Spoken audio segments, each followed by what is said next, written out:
I want to show you this camera mount that I designed, and I just printed this out for the Creality Ender Max Neo.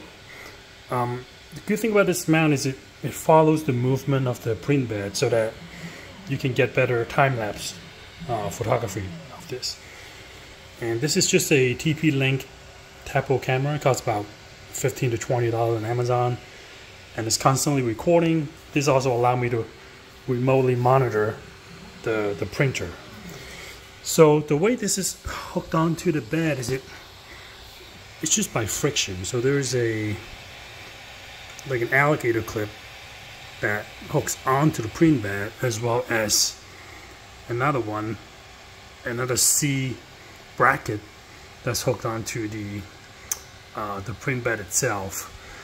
And I have to be careful to first make sure that even when the print head is on the edge, it's not going to interfere. And also, it's also not going to touch the print head, even when the X-axis moves to its extreme. And it comes off pretty easily. Over time, if this gets loose, I can put some felt tape on here to make it more secure. But that's just basically what the design looks like. And this thing, again, just snaps on by friction. It looks like a fancy spatula.